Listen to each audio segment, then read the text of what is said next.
हम जानते हैं तुम्हारी माता अहिल्या के साथ घोर अन्याय हुआ है। निर्दोष होते हुए भी उसे पाषाण का जीवन व्यतीत करना पड़ रहा है। महाराज, यदि आप जानते हैं कि हमारी माता के साथ अन्याय हुआ है तो आप उन्हें न्याय दिलाइए। अब भी समय है महाराज, यदि आप चाहें तो हमारी माता को सम्मान दिलाकर उन्हें श्राप से दूर कर सकते हैं।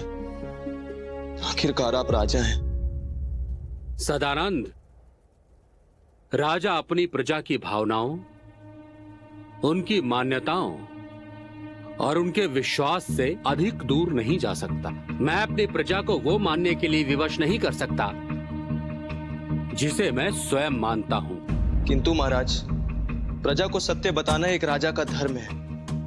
यदि आज आप हमारी माता को न्याय दिलाते हैं, इस प्रजा की मान्यताओं के विपरीत जाकर एक स्त्री को उसका सम्मान दिलाते हैं, तो ये संसार आपको सदा स्मरण रखेगा। सभी राजाओं में वो शक्ति नहीं होती कि वो अपनी प्रजा की मान्यताओं और उनके विश्वास को बदल सके। यदि हमने ऐसा प्रयास भी किया तो प्रजा हमारी बात नहीं मानेगी। महाराज, यदि आप भी हमारी माता को न्याय नहीं दिला सकते तो इस संसार में ऐसा कौन है जो हमारी माता को उनके कष्टों से, उनके श्रापों से मुक्त करा सके? ऐसा केवल वो व्यक्ति ही कर सकता है जिसे उसकी प्रजा ईश्वर के रूप में मानती हो, जिसकी वाणी संसार के लिए देववाणी हो, जिसका चरित्र समाज के लिए नई मर्यादाएं स्थापित करता हो।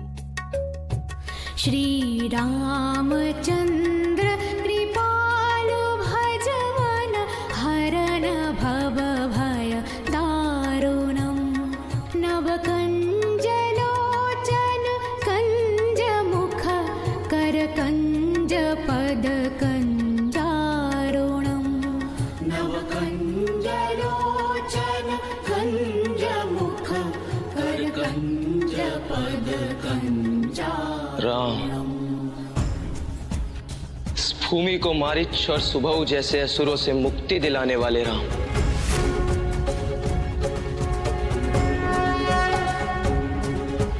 विश्वामित्र जैसे ब्रह्म ऋषि की यज्ञ की रक्षा करने वाले राम। मर्यादा पुरुषोत्तम राम। केवल श्री राम ही दिलवा सकते हैं मेरी माता को उनके श्रापों से मुक्ति। मेरी माता के मुक्तिदाता को खोजना होगा, उन्हें यहां लाना होगा।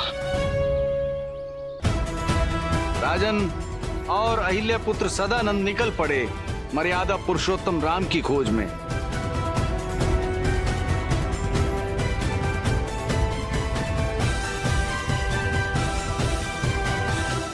और कहते हैं ना कि खोजने से भगवान भी मिल जाते हैं, तो ठीक उसी प्रकार एक दिन उन्हें मर्यादा पुरुषोत्तम राम मिल ही गए। श्री राम श्री राम। हे राम, आपने इस वन को असुरों से मुक्त करके हम सबको सदा के लिए सुरक्षित कर दिया है। आपने हम सबका उद्धार कर दिया है प्रभु। अब आप सब इस प्रकार मिलजुल कर रहिए, कोई भी असुर इस वन में प्रवेश न कर सके। आप सभी का कल्याण हो। जिसे देखने मात्र से मन के सब कलेश दूर हो जाते, जिसकी वाणी जीवन को चिंता मुक्त कर देती हो, अब वही राम, केवल वही राम करेंगे हमारी माता का उद्धार। अब हमें आज्ञा दीजिए। दशरथ नंदन राम की, करुणा निधान श्री राम की, दशरथ नंदन राम की, दशरथ नंदन राम की, दशरथ नंदन राम की।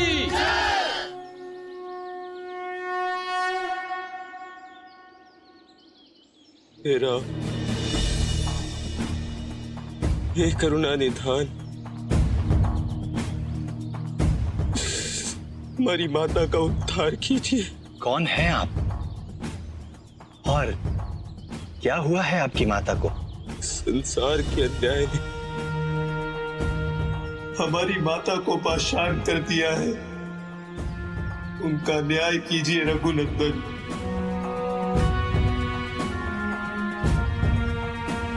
हमारी माता को स्वीकार कर उनका उद्धार कीजिए।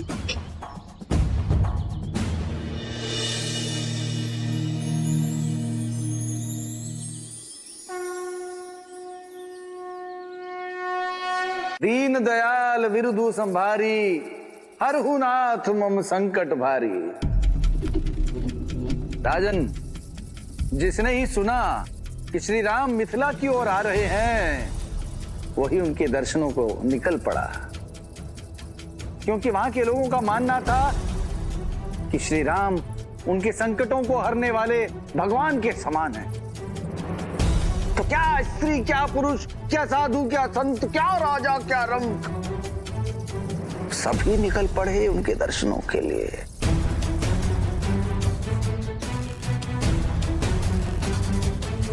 राजन, इधर संसार चला श्री राम के दर्शनों को, और उधर श्री राम ने देवी अहिल्या के आश्रम में प्रवेश किया।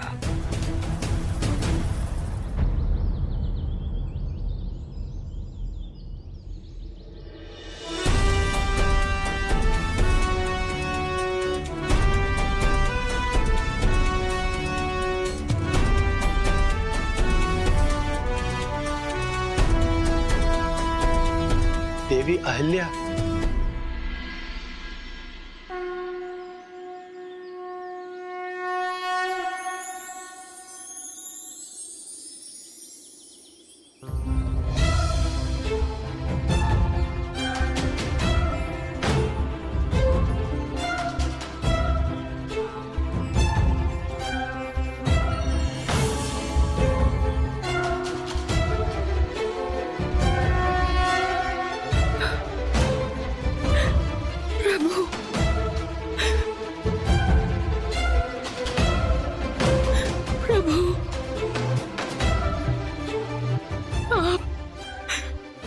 प्रभु,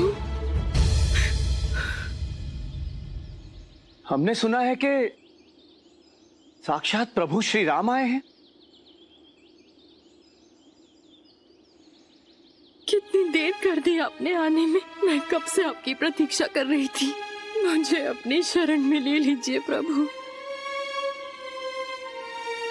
मुक्त कर दीजिए मुझे इस पाषाण जीवन से। देवी, आप तो सदा ही धर्म की शरण में रही हैं। यदि हमने आपको अपनी शरण में ले लिया तो इस समाज को उसकी भूल का आभास नहीं हो सकेगा। जिस समाज ने, जिन लोगों ने आप पर अत्याचार किए हैं, सर्वप्रथम उन्हें अपनी भूल का आभास होना आवश्यक है।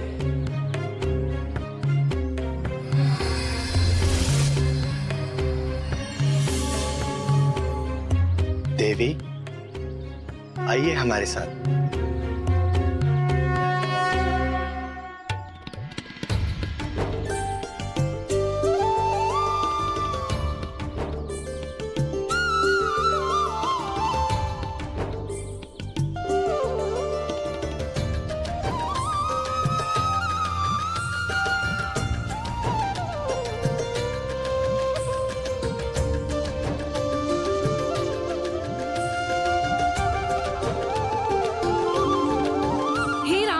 आपने क्या अनर्थ कर दिया।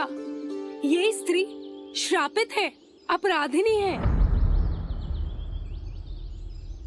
आज हम यही सत्य जानने के लिए यहाँ आए हैं। आप लोगों को ऐसा क्यों लगता है कि देवी अहिल्या अपराधिनी है? क्योंकि स्वयं इनके पति गौतम ऋषि ने इन्हें पाषाण हो जाने का श्राप दिया है। यदि किसी निर्दोष को कोई श्राप दे दे तो क्या वो दोषी हो जाएगा? ऋषि दुर्वासा ने भी क्रोध में आकर कई लोगों को श्राप दिया था। इसका अर्थ ये तो नहीं कि वो सब लोग दोषी हैं, अपितु इसका अर्थ ये है कि ऋषि दुर्वासा क्रोधित है।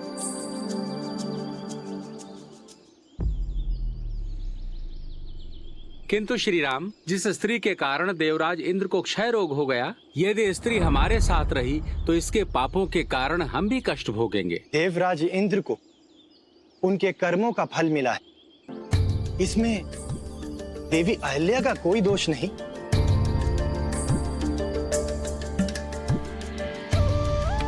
सत्य तो यह है कि देवी अहिल्या पवित्र है, कलंक रहित है, निर्दोष है, इस संसार की सर्वोच्च स्त्रियों में से एक है।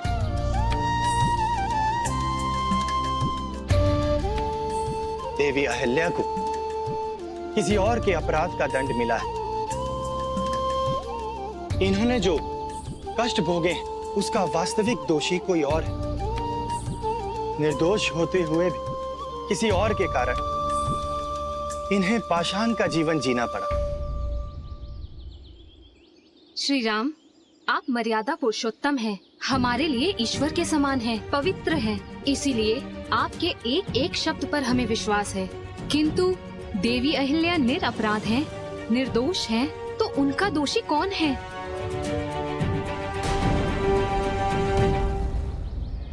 राजन, तुम अब तक मेरी बातों पर कान लगाए हुए हो। जो मेरा प्रश्न था वही लोगों का प्रश्न है, तो मुंह खोलो, उत्तर दो, बोलो।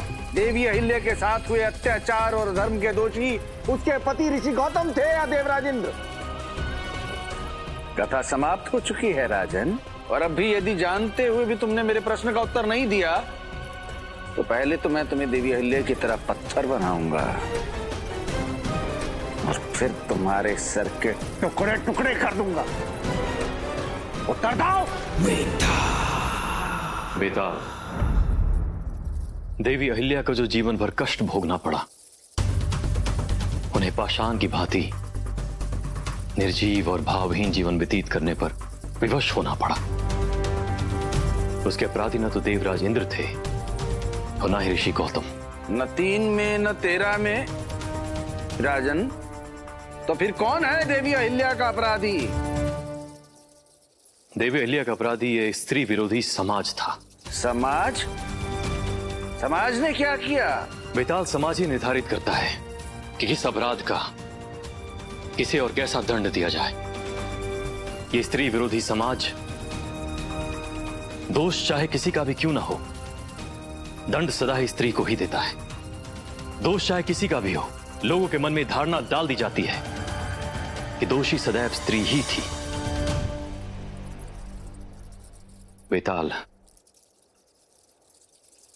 व्यभिचारी चाहे पुरुष ही क्यों ना हो, चरित्रहीन सदा ही स्त्री को ही कहा जाता है। और समाज के इसी दोष के कारण देवराज इंद्र का ये दुस्साहस हुआ कि वो देवी अहिल्या के साथ दुष्कर्म कर सके। समाज के स्त्री विरोधी मनोभाव के कारण ऋषि गौतम ने देवी अहिल्या को श्राप दिया। और तो और बेताल, इसी समाज से बहिष्कृत होने के भय से देवी अहिल्या के माता पिता ने उनका तिरस्कार कर दिया, उन्हें त्याग दिया। और इसी सामाजिक व्यवस्था के कारण लोग सत्य न जानने के बाद भी देवी अहिल्या के शत्रु बनते चले गए। ये सब समाज की इसी स्त्री विरोधी सोच के कारण हुआ है बेटा। बिल्कुल सत्य कहा राजन। मिथिला के लोगों से भी उस दिन मर्यादा पुरुषोत्तम राम ने यही कहा था। श्री राम के मुख से पुरुष प्रधान समाज की सच्चाई को जानकर लोगों को अपनी भूल का आभास हो गया था।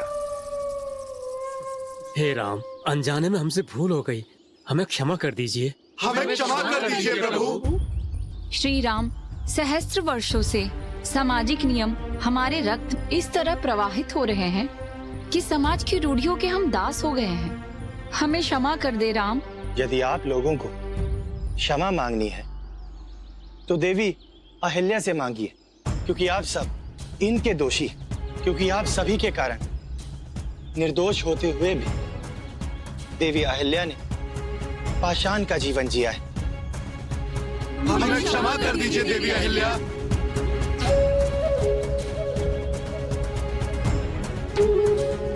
देवी, आपने सभी सामाजिक नियमों के विरुद्ध जाकर हमसे विवाह किया और हमने, देवी, हम ही ने आपके जीवन को कष्टमय बना दिया।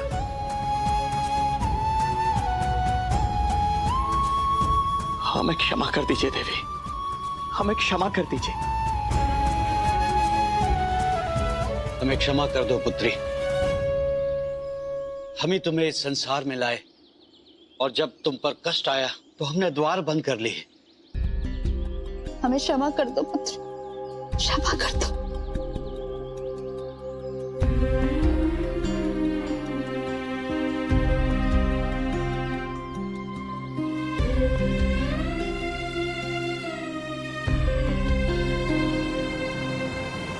हे राम, आज आपने पाषाण अहिल्या को पुनः जीवन दिया है। ऐसा करके आपने केवल मुझे मेरा सम्मान नहीं अपितु समाज में स्त्रियों को देखने की सही दृष्टि भी दी है। मैं और सभी स्त्रियां इसके लिए सदैव आपकी आभारी रहेंगी।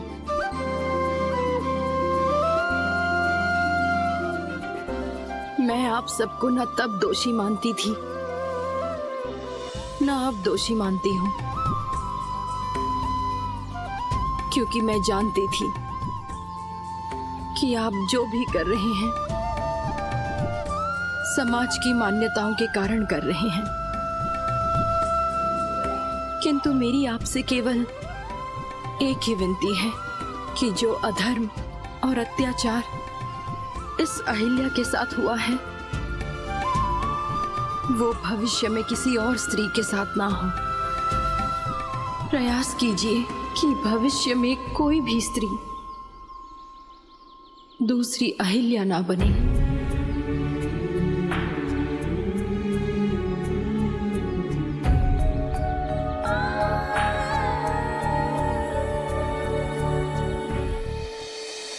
राजन, उत्तर तो तू प्रत्येक बार सही देता है, परंतु हर बार वही भूल करता है। हर बार की तरह इस बार भी तू भूल गया कि तू बोला और बेताल चला।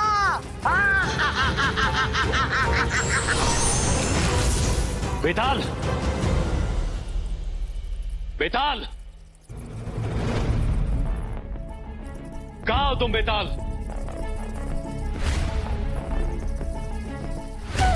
सामने आओ बेताल। विश्राम, हमारी नींदें उड़ाकर तुम स्वयं विश्राम कर रहे हो बेताल। अरे परिश्रम का रोग तुझे लगा है विक्रम, मुझे नहीं। तुझे जो करना है कर ले, मैं तो विश्राम ही करूंगा। विश्राम तो हमें भी करना है बेताल, किंतु तुम्हें यहां से ले जाने के पश्चात।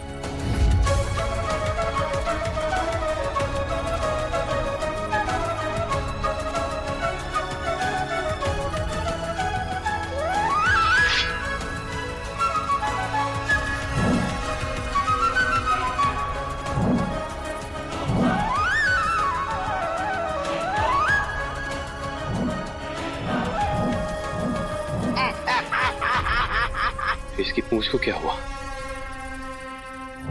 तो बढ़ती जा रही है। क्या हुआ राजन? चक्रवर्ती सम्राट विक्रमादित्य, एक पेट की पूंछ समझ में नहीं आ रही क्या? तुम्हारी पूंछ कोई बजरंग बली की पूंछ नहीं है बेताल, जिससे हम पार न पा सके। राजन, यदि हार मान जाओ तो महल लौट जाना, मैं बिल्कुल भी बुरा नहीं मानूंगा। बेताल, राजा विक्रमादित्य नाम है हमारा, और हमने कभी हारना नहीं सीखा।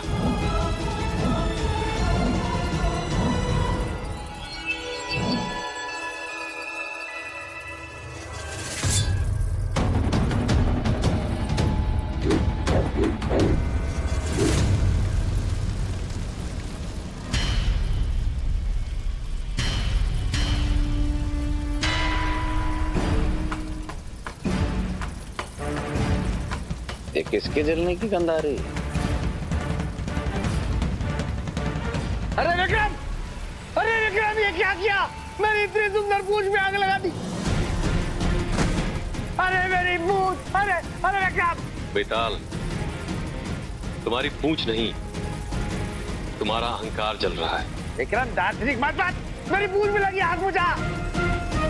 अरे बुझा दे विक्रम। बेताल, सोना जितना तपता है उतना ही खरा होता है। और कितना भी गो के मारेगा। अरे हनुमान की पूंछ नहीं है ये, मैं तेरे साथ चलने को तैयार हूँ, इसको बुझा दे विक्रम। यदि तुम सीधे सीधे हमारी बात मान लेते बेताल, तो तुम्हें इतने उल्टे सीधे कष्ट नहीं भोगने पड़ते। विक्रम, मैंने परिश्रमी मनुष्य तो बहुत देखे हैं, पर ऐसा मनुष्य नहीं देखा जो अपने ध्येय के लिए किसी की पूंछ में आग लगा दे। चल चल, ले चल मुझे, चल।